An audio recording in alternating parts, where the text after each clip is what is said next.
लिपि में जो लिखा गया था, ब्रह्म लिपि में उसके ऊपर, तो उसको जब पढ़ा गया तो पता लगा कि ये एक सम्राट अशोक के द्वारा बनवाया गया स्तंभ है, जो कि मेरठ में कहीं लगा था। वहाँ से उखाड़ कर वो जो पृथ्वी तुगलक था उसको अपने किले में लेकर आया था, उसने लगवाया था। और उस पर जो लिखा है वो बुद्ध के धम्म के बारे में लिखा है, बुद्ध के बारे में लिखा है। तो यह गदा है या हिंदुओं का भीम गदा है, ऐसा कह के मतलब प्रचारित करने का भी प्रयास कर सकते हैं।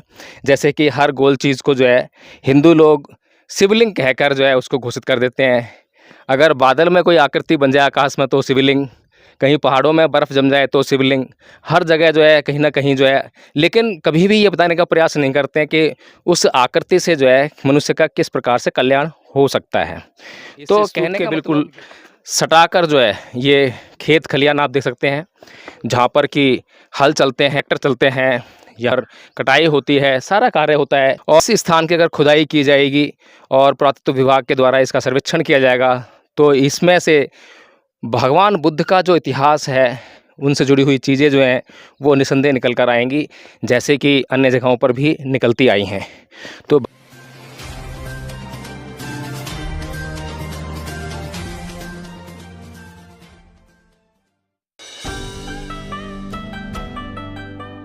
नाही वेरेन वेरानी समंत कातनंग अवेरन च समंती ऐस धम्मो सनंतरो।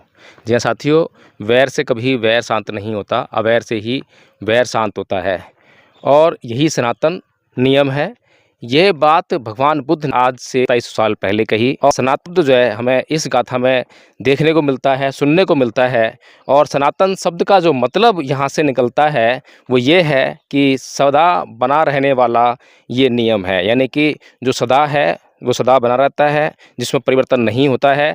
क्योंकि इस नियम में जितनी जान 2700 साल पहले थी उतनी ही जान आज भी है। जिस प्रकार से उस समय कोई भी इस गाथा के जो अर्थ है इसका जो है उससे इनकार नहीं कर सकता था, आज भी कोई भी व्यक्ति, चाहे वह हिंदू है, मुसलमान है, सिख है, ईसाई है, कोई भी हो, वो आज इस गाथा के अर्थ से आज भी इनकार नहीं कर सकता है। साथियों, सनातन शब्द जो है उसका एक अर्थ अगर निकालें कि जो चीज़ सार्वजनीन है, सर्वकालिक है, सार्वभौमिक है और सदा सदा बनी रहने वाली है, तो उसको जो है सनातन कहा जाता है। तो इस तरह से अगर हम देखें तो आज आपको जो है जहाँ पर मैं लेकर आया हूँ, ये जगह है अहिछत्र का जो स्तूप आप देख रहे हैं, इसको बहुत से लोग जो है मंदिर कहकर संबोधित करते हैं। बाहर बोर्ड लगा है, वहाँ भी एएसआई ने इसको गलती से जो है मंदिर लिख दिया है इसमें जो है। और अगर आप देखें कि मंदिर की जो बनावट होती है वो किस प्रकार से होती है, क्योंकि मंदिर जो बनाया जाता है अंदर से जो खोखला होता है, लेकिन जो स्तूप होते हैं वो खोखले नहीं होते हैं। देखिए आप जो पूरा जो ये एरिया है, आप जो बनावट देख रहे हैं, निर्माण कार्य दिख रहे हैं आप जो है, इस निर्माण कार्य में आपको जो है अंदर कहीं पर भी ऐसा कुछ नहीं दिखाई दे रहा है। और मंदिर में सबसे बड़ी चीज़ क्या होती है कि वहाँ पर अंदर जो है बाहर से ढांचा होता है और अंदर जो है कोई ना कोई मूर्ति विराजमान होती है, लेकिन आप जो है इस प्रकार का कोई भी निर्माण कार्य आप इधर नहीं देखे होंगे। और ये सारा ढांचा जो है ठोस है, इसके भीतर कोई मूर्ति, कोई दरवाज़ा यहाँ आपको नहीं दिखाई दे रहा है, जबकि मंदिर में दरवाज़ा भी होता है। तो कुल मिलाकर कहने का मतलब यही है कि यह क्षेत्र जो है एक बौद्ध स्तूप के नाम से जो है लॉर्ड कनिंघम ने अपनी मेहनत से इसको जो है खोजा। और ये इतना ऊंचा जो आप देख रहे हैं स्तूप है, इस स्तूप को भी जो है जो लोग नहीं चाहते थे कि यहाँ पर बौद्ध धर्म जो है पनपे, फले फूले, उन लोगों ने इस स्तूप को मिट्टी डालकर ढका होगा। और आप देख रहे हैं कि जो ईंटें आप देख रहे हैं ये बिल्कुल प्राचीन ईंटें हैं। और ईंटों की चौड़ाई से आप अंदाज़ा लगा सकते हैं, ये ईंटों की जो है आप अक्सर जितने बौद्ध प्राचीन स्थल हैं वहाँ पर ऐसी ईंटें आपने देखी होंगी, स्तूपों में जो है लगी हुई वही ईंटें आपको दिखाई दे रही हैं। और इस प्रकार की जो ईंटें हैं आप हमने देखी है का जो लुम्बिनी वन, जहाँ पर तथागत बुद्ध सिद्धार्थ के रूप में जिन्होंने जन्म लिया, उनके वहाँ पर भी आपने ये ईंटें देखी होंगी। तो कहने का मतलब यही है कि ये जो बौद्ध स्थान है अभी तक बौद्धों से अछूता है। कारण ये है कि ये जो यहाँ पर जो शहर है, शहर से बहुत दूर है ये। और लगभग आप चारों तरफ देखेंगे तो ये जो इलाका है 10-12 किलोमीटर में फैला हुआ इलाका है। और ये किला के नाम से जाना जाता है, यहाँ पे कोई किला था पहले जो है। और ये नागवंशी जो राजा थे, ये उनका किला है, उनका स्थान है। यहाँ पर नागवंशी राजा रहा करते थे। नागवंशी राजाओं ने जो है यहाँ पर भगवान बुद्ध को धम्म देशना के लिए बुलाया था और यहाँ पर आकर भगवान बुद्ध ने धम्म देशना की थी। और यह हम अच्छी तरह से जानते हैं कि जहाँ पर भी भगवान बुद्ध ने धम्म देशना दी है वहाँ पर कोई ना कोई निर्माण कार्य कराया गया है। और ये जो निर्माण कार्य जो करवाया गया है कि जहाँ जहाँ भगवान बुद्ध गए या भगवान बुद्ध ने जहाँ जहाँ धम्म देशना दी या भगवान बुद्ध से जुड़ी हुई कोई भी जगह हो वहाँ पर सम्राट अशोक ने उनका वहाँ पर कोई ना कोई निर्माण कार्य करवाया। वहाँ पर या तो स्तूप बनवाए या फिर अशोक स्तंभ लगवाए। तो ये जो आप देख रहे हैं निर्माण कार्य जो है इसमें अंदर से सीढ़ियाँ भी बनी हुई हैं और ऊपर चढ़ने का भी इसमें जो है जगह बनी हुई है ऊपर चढ़ने के लिए। और आप देख सकते हैं कि कितना विशाल पर भी जहाँ पर भी भगवान बुद्ध ने देशनाएँ दी, भगवान बुद्ध गए या भगवान बुद्ध से कोई भी स्थान जो जुड़ गया वहाँ पर सम्राट अशोक ने कोई ना कोई निर्माण कार्य करवाने का प्रयास किया। और उनके ही प्रयासों का फल है कि यहाँ पर अहिछत्र का जो किला था, आप देख रहे हैं कि चारों तरफ 10-12 किलोमीटर का ये एरिया, यहाँ पर जहाँ तहाँ अवशेष फैले हुए आपको दिखाई दे जाएंगे। मैं आपको दिखाना चाहूँगा कि देखिए मैडम वो दिखाइए ज़रा, वो जो टीला देख रहे हैं आप जो है वहाँ पर वो टीला देख रहे हैं। ये जो टीला दिखा रहे हैं ये एक तरह से सीमा सी दिखाई दे रही है, ये जो है ना फैली हुई है। जो 10-12 किलोमीटर का एरिया बताया जाता है कि ये 10-12 किलोमीटर के एरिया में फैला हुआ है। और ये जो आप देख रहे हैं यहाँ पर जो है ये मिट्टी के अंदर जो ईंटें मिल रही हैं ये निर्माण कार्य है। ये ऐसा नहीं है कि प्राकृतिक रूप से मिट्टी जो टीले के रूप में इकट्ठी हो जाती है वैसी नहीं है ये। और यहाँ पर पुरातत्व विभाग ने सर्वेक्षण किया है, जगह जगह बोर्ड लगाए हैं और बोर्डों के द्वारा जो है ये सूचना देने का प्रयास किया यहाँ के लोगों को कि यह स्थान जो है संरक्षित स्थान है। इस स्थान के 200 मीटर तक दूर तक कोई भी निर्माण अवैध है और भी कार्य करने का प्रयास को जो है कानून रूप से दंडित किया जाएगा। लेकिन ये दुर्भाग्य है भारत का कि भारत में कुछ लोग नहीं चाहते कि भगवान बुद्ध की संस्कृति, भगवान बुद्ध का धम्म इस देश में पुनः फैले, पुनः प्रचारित हो, पुनः लोगों को पता लगे कि कितना मंगलकारी धम्म इस देश में था, जिससे कि इस देश के लोग अब वंचित प्राय हो गए हैं। और आप देख रहे हैं कि इस स्तूप के बिल्कुल सटाकर जो है ये खेत खलियान आप देख सकते हैं, जहाँ पर कि हल चलते हैं, ट्रैक्टर चलते हैं या कटाई होती है, सारा कार्य होता है। और इस स्थान की अगर खुदाई की जाएगी और पुरातत्व विभाग के द्वारा इसका सर्वेक्षण किया जाएगा तो इसमें से भगवान बुद्ध का जो इतिहास है, उनसे जुड़ी हुई चीज़ें जो हैं वो निसंदेह निकल कर आएंगी, जैसे कि अन्य जगहों पर भी निकलती आई हैं। तो भारत भूमि में जहाँ जहाँ खुदाई होती है, जहाँ जहाँ लोग जाते हैं, हर जगह जो है कुछ ना कुछ सबूत मिलते हैं इस भारत भूमि के धार्मिक होने के, इस भारत भूमि के बौद्धमय होने के, इस भारत भूमि के बुद्ध के धम्म से सरा होने के। तो आप देख सकते हैं कि ये शिला यहाँ पे खड़ी हुई है बिल्कुल टॉप पे। यह शिला यह बता रही है कि इसका अपना एक इतिहास है और यह बहुत कुछ बताने का प्रयास कर रही है। और यह शिला, जैसा कि इसका स्वरूप आप देख सकते हैं, ऊपर से गोल आकृति में है, नीचे इसको शेप देने का प्रयास किया गया है। ये जो है शिला की जो आकृति है, शिला है, इस तरह की शिला, इस तरह के स्तंभ मुझे कहने की ज़रूरत नहीं होनी चाहिए कि अभी तक कोई भी स्थान ना तो हिंदुओं के पास ऐसा मिला है, मुसलमानों के पास भी ऐसा नहीं मिला है, ईसाइयों के पास नहीं मिला है, जैनियों के पास नहीं मिला है। जितने भी स्तंभ मिले हैं सभी स्तंभ भगवान बुद्ध से जुड़े हुए स्थानों पर सम्राट अशोक के द्वारा बनवाए गए हैं, वहाँ लगवाए गए हैं। और लेकिन दावा करने वाले दावा कर सकते हैं कि यह स्तंभ जो है हिंदुओं के गदा है या हिंदुओं का भीम गदा है, ऐसा कह के मतलब प्रचारित करने का भी प्रयास कर सकते हैं। जैसे कि हर गोल चीज़ को जो है हिंदू लोग शिवलिंग कहकर जो है उसको घोषित कर देते हैं। अगर बादल में कोई आकृति बन जाए आकाश में तो शिवलिंग कहीं पहाड़ों में बर्फ़ जम जाए तो शिवलिंग, हर जगह जो है कहीं न कहीं जो है, लेकिन कभी भी ये बताने का प्रयास नहीं करते हैं कि उस आकृति से जो है मनुष्य का किस प्रकार से कल्याण हो सकता है। तो कहने का मतलब यही है कि ये इतने सारे साक्ष्य, इतने सारे प्रमाण, फिर भी हम लोग आँखें मूंद लें, आँखें बंद कर लें, तो समझ में नहीं आता कि किस तरह से जो है समझाया जाए।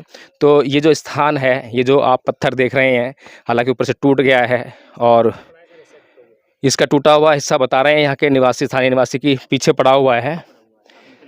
हाँ, तो आप यहाँ घूमने आए हैं, क्या नाम है आपका? अवधेश कुमार सर। अवधेश कुमार जी, बताइए आप कहाँ रहते हैं यहाँ पर? पड़ोसी गांव दलीपुर में रहते हैं सर। अच्छा, यहाँ से तो 2 किलोमीटर है सर। 2 किलोमीटर दूर है। अच्छा, तो यहाँ का क्या इतिहास है? इतिहास यहाँ तो ये बताते हैं, ये भीम की गदा है और लोग आते हैं, घूमने आते हैं, बस यही चलता है यहाँ तो। ये आकृति देखने में मालूम पड़ती है कि गदा है, गदा टाइप आकृति है क्या? ऐसा तो नहीं लगता है सर, लेकिन बताते हैं सब भीम का गदा रखा हुआ है, भीम का गदा के मतलब इसे जी, दर्शन जी। करने आते हैं लोग। मैं भी बता दें कि दिल्ली में फिरोज़ा कोटला किला है, वहाँ पर अशोक का स्तंभ लगा हुआ है और उस स्तंभ पर जो है साफ-साफ ब्रह्मलिपि में लिखा हुआ है। और बड़ा आश्चर्यजनक आश्चर्य होता है ये जानकर कि जब फिरोज़ा तुगलक ने उस स्तंभ पे जो लिखा था, उसको पढ़वाने के लिए ब्राह्मण बुलवाए, पंडित बुलवाए कि भई आप लोग इतने बड़े जानकार हो, इतने श्लोक जानते हो, इतने वेद पुराण जानते हो, तो बताओ इस शिला पर क्या लिखा हुआ है। तो सारे जो है कुछ ना कुछ बोलने लगे और कोई राजा की तारीफ़ करने लगा कि आपकी इसमें आपके लिए लिखा हुआ है, कोई कुछ लिखा हुआ है, लेकिन कोई भी जो है उस शिला पर क्या लिखा था नहीं पढ़ पाया। आखिर में जो है उस फिरोज़ा तुगलक ने जो है अपने किले में उस स्तंभ को जो है स्थापित कर दिया और वो स्तंभ आज जब मुसलमान वहाँ पर विज़िट करने आते हैं तो उसकी पूजा करते हैं, वहाँ पर धागे बांधते हैं, पता नहीं क्या-क्या करते हैं। लेकिन जब ये एएसआई ने उसका पता लगाया और जब उसका पता लगा और जब उसकी जो लिपि में जो लिखा गया था ब्रह्मलिपि में उसके ऊपर, तो उसको जब पढ़ा गया तो पता लगा कि ये एक सम्राट अशोक के द्वारा बनवाया गया स्तंभ है, जो कि मेरठ में कहीं लगा था। वहाँ से उखाड़ कर वो जो फिरोज़ा तुगलक था, उसको अपने किले में लेकर आया था, उसने लगवाया था और उस पर जो लिखा है, वो बुद्ध के धम्म के बारे में लिखा है।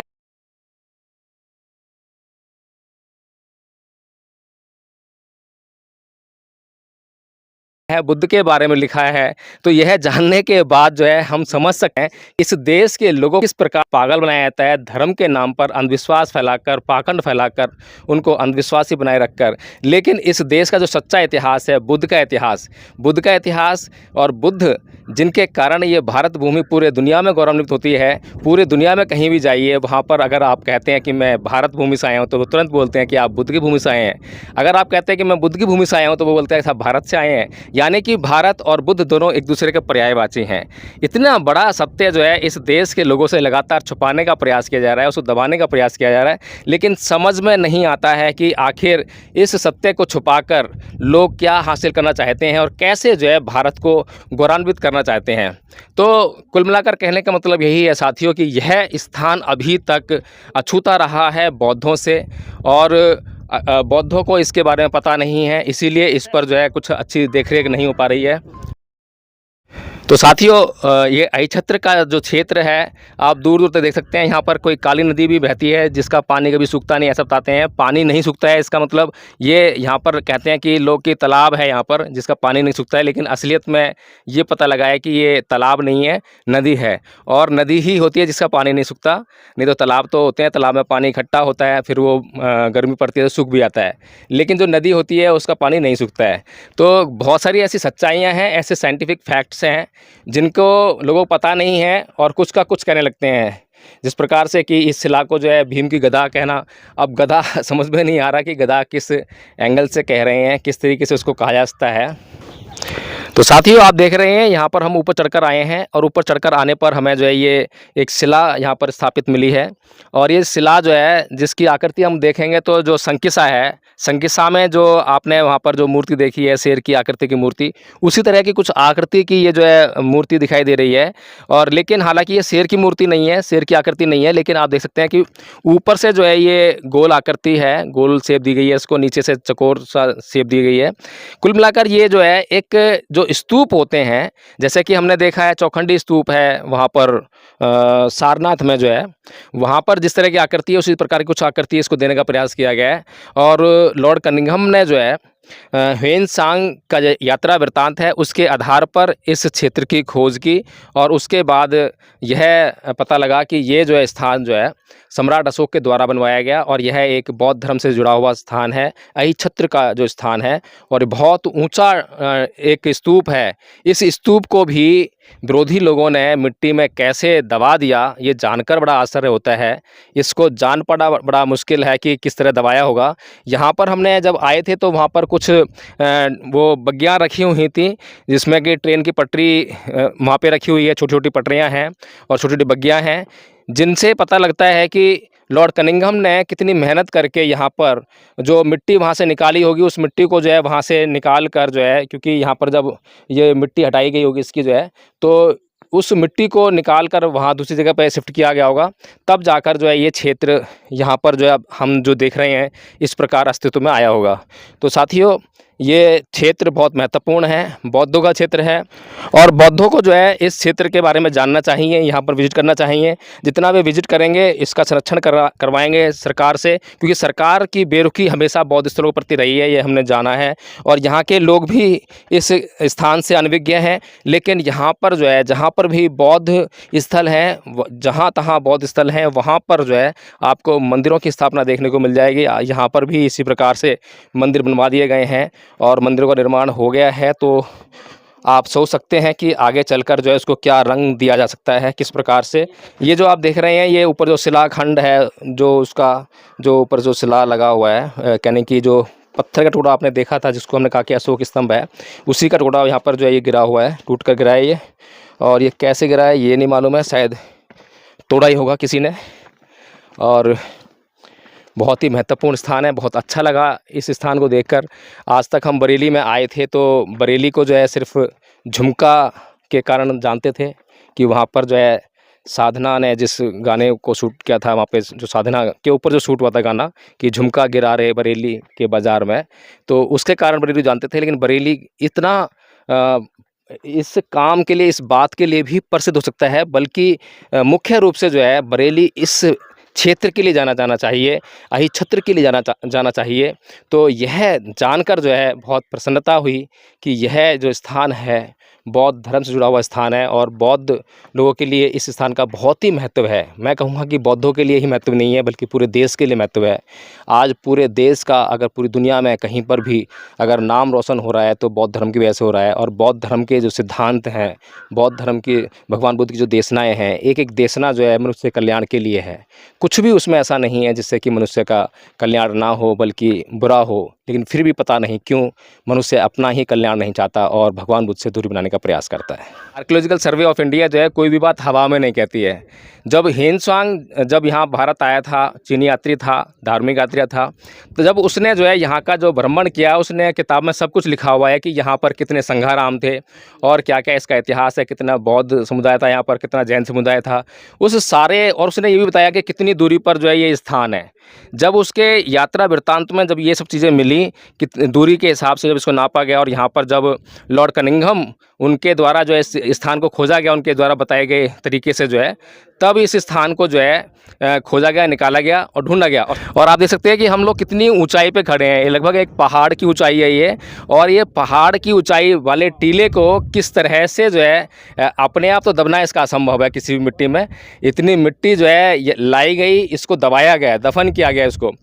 और दफन क्यों किया गया ये समझ में नहीं आता। शायद इसको जो है तोड़ने में समय लगता, या तोड़ते तो शायद उसका जो है कहीं ना कहीं उसका चर्चा होती, लोगों को पता लगता। शायद उसको जो है धीरे धीरे मिट्टी में दबा दिया गया, ये कह सकते हैं। और इसको जो है इससे ऊपर से मिट्टी हटाई गई है, इसको निकाला गया है, ढूंढा गया है।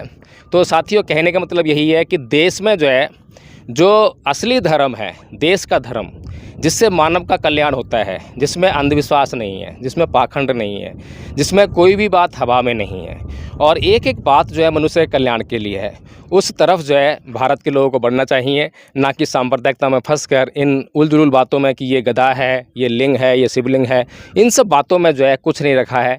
लेकिन अगर बुद्ध का जो अगर सच्चा इतिहास है, अगर उसकी तरफ बढ़ेंगे तो बुद्ध की तरफ बढ़ेंगे। और बुद्ध की तरफ बढ़ने का मतलब सिर्फ एक ही है कि मनुष्य का कल्याण, मनुष्य का कल्याण और मनुष्य का कल्याण।